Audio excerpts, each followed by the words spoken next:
প্রতিটা মেয়েরই স্বপ্ন থাকে যে আমার একটা নিজের বাড়ি হবে, একটা সাজানো গোছানো ছোট্ট সংসার হবে। আজ 1 বছর ধরে তিল তিল করে এই বাড়িটা তৈরি করছি আমরা।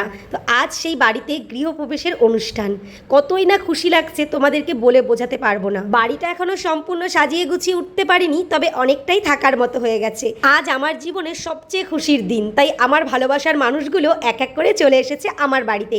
সকাল থেকেই শুরু হয়ে গেছে রান্নার তোড়জোড়। এখানে দেখতেই পাচ্ছ আমার মা রান্না পুজো শুরু করে দিয়েছেন। গত বছর এই সময় আমার বাড়ির কাজ শুরু হয়েছিল। রোজ একটু একটু করে নিজের চোখে নিজের বাড়িটাকে তৈরি হতে দেখার যে কি আনন্দ, সেটা হয়তো আমি তোমাদেরকে বলে বোঝাতে পারবো না। আজ থেকে ঠিক 4 বছর আগে আমার বর তার অনেক কষ্টের টাকা এক জায়গায় করে এই জমিটা কিনেছিল।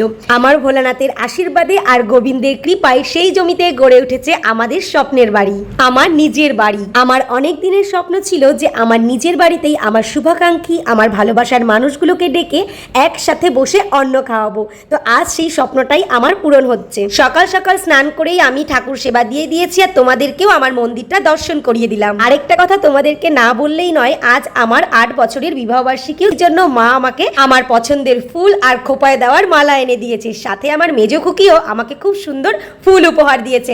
থ্যাংক ইউ সবাইকে। অনুষ্ঠানের 1 সপ্তাহ আগে থেকেই আমি, আমার বরমশাই, আমার দেওর আর আমার বোন, আমরা সবাই মিলেই ঘরটাকে খুব সুন্দর করে সাজিয়ে ফেলেছি। তোমাদের কেমন লাগলো আমাকে অবশ্যই জানাবে। কিন্তু আমার নতুন বাড়িতে আজকের শুভ দিনেই আজ আমার গোপুসোনা আমার ঘরে এসেছে। আমার পাশের বাড়িরই কাকিমা আমায় গোপুসোনা দিয়েছে, তো সেইটাই আমি বরণ করে ঘরে নিয়ে যাচ্ছি। সবাই বলে ভাগ্যবান বা ভাগ্যবতীর ঘরেই ভগবান নিজে থেকে আসে, আর আমি ভাগ্যবতী কিনা জানি না, তবে আমি যেন সারা জীবন গোপালের চরণেই এইভাবে থাকতে পারি। আমার আগে একটা গোপুসোনা ছিল, আরও একটা গোপুসোনা হলো। আমার যে কি আনন্দ হচ্ছে তোমাদেরকে বলে বোঝাতে পারবো না। আজকের এই শুভ দিনে আমার গোপুসোনা আমার ঘরে এসেছে, তাই একটু ভোগ নিবেদন করলাম। তোমরা যারা আমার গৃহপ্রবেশের ভিডিওটা দেখোনি তারা আমার চ্যানেলে গিয়ে দেখে আসতে পারো। যখন আমাদের বাড়িটা পুরোপুরি কমপ্লিট হয়নি তখনই গৃহপ্রবেশের একটা ডেট ছিল, সেই ডেটেই আমরা যজ্ঞ করে পুজোটা করে নিয়েছি। তো সেই গৃহপ্রবেশ উপলক্ষেই আজ বাড়িতে ছোট্ট করে অনুষ্ঠান, খাওয়া দাওয়ার অনেক আনন্দ, যেই আনন্দ ভাগ করলে অনেকটাই বেড়ে যায়। তো সকালের ব্রেকফাস্টে আমাদের সবার জন্য ছিল লুচি আর আলুর চচ্চড়ি, আর দুপুরের মেনুতে ছিল কাতলা মাছ, ডাল আর মাছের মাথা দিয়ে পুঁইশাকের ঘন্ট। খাওয়া দাওয়া করে আমি আর বোনের বর একটু বেরিয়েছিলাম বরমশাইয়ের জন্য একটা পাঞ্জাবি কিনতে, আর অপূর্ব আমাদের অ্যানিভার্সারি উপলক্ষে একটা কেক গিফট করলো। ওদিকে তো জোর কদমে রান্না শুরু হয়ে গেছে, আর এদিকে দিদিভাই চলে এসেছে আমাকে সাজাতে। আমার জীবনের সবচেয়ে খুশির দিন, তাই একটু সাজুগুজু করবো না, তাই কখনো হয়? সাজুগুজু শেষ হতে না হতেই আমার বান্ধবীগণ চলে এসেছে আমার জন্য আরো একটা সেরা উপহার নিয়ে। সত্যি কথা বলতে আমি ভীষণ রকম সারপ্রাইজ হয়ে গিয়েছিলাম আরেকটা গোপুসোনাকে দেখে, আর মন থেকে এতটাই খুশি হয়ে গিয়েছিলাম যে আমার সারা গায়ে পুরো কাঁটা দিচ্ছিল। আমি ভাবতেই পারিনি আমার ঘরে আজকের দিনে আরো একজন গোপুসোনা চলে আসবে। পর গোপুসোনাকে কোলে নিয়ে একটু ফটো তুলে নিলাম, আর সাথে আমার তোজবাবুর বন্ধুরাও চলে এসেছে। সবাইকে নিয়ে বেশ সন্ধ্যাটা দারুণ কাটছিল। আরো অনেক মুহূর্ত আছে, শেষ পর্যন্ত ভিডিওটা দেখতে থাকো যে আমরা কত কত মজা করেছি। ছেলের আমার আবদার ছিল তার বন্ধু বান্ধব এলে তাদের সঙ্গেও একটা কেক কাটবে, তাই অনুষ্ঠানের একদিন আগেই কেকটা আমি রেডি করে ফেলেছিলাম। দেখতে দেখতে অনেকটাই রাত হয়ে গেছে। সন্ধ্যায় কফি পকোড়া স্ন্যাক্স খেয়ে সবাই কিন্তু খেতেও বসে গিয়েছে। যেহেতু আমার বান্ধবীরা অনেক দূর থেকে এসছে, ওরা তাড়াতাড়ি ফিরবে, তাই ওদেরকে কিন্তু আগেই বসিয়ে দিয়েছিলাম। এরা সবাই কিন্তু আমার খুব কাছের মানুষ। সত্যি কথা বলতে আরো অনেককেই বলার ইচ্ছা ছিল, কিন্তু বলে উঠতে পারিনি, তার জন্য ভেরি ভেরি সরি গো। সব থেকে বেশি আনন্দ লেগেছে যে আমার বাড়িতে এসে প্রত্যেকেই বলেছে আমার বাড়িটা খুব সুন্দর হয়েছে, আর খাওয়া দাওয়াও ভীষণ সুন্দর ছিল।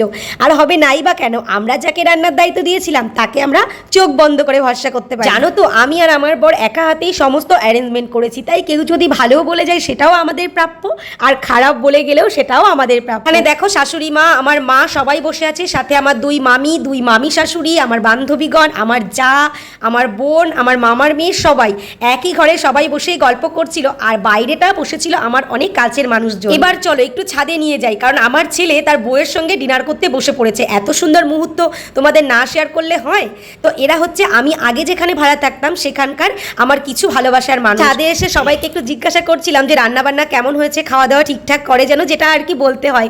এত কম বয়সে আমি এত দায়িত্ব নিয়ে ফেলেছি যেটা আমি এখনো ভেবে উঠতে পারছি না। সত্যি বলতে ভিডিওটা এডিট করতে গিয়ে আজকে আমার চোখ দিয়ে জল বেরিয়ে যাচ্ছে, যে মানে খুশিতে এতটাই খুশি লাগছে যে কি বলবো। আমার এতদিনের স্বপ্ন আজকে ফাইনালি পূরণ হলো। তো এত ভিড়ের মধ্যে আমি সবাইকে ঠিকঠাক নিতে পারিনি, তো এইভাবেই আমি নিয়েছি। আর এই হচ্ছে মানো, আমার অনেক ভালো বন্ধু, যাকে আমি ক্যাপচার করে ফেলেছি। তখন আমার বাড়ির ছাদ ঢালাই হচ্ছিল, সেই দিন মনে মনে ভেবেছিলাম এই ছাদে আমি কবে আমার ভালোবাসার মানুষগুলোকে এক জায়গায় দেখবো।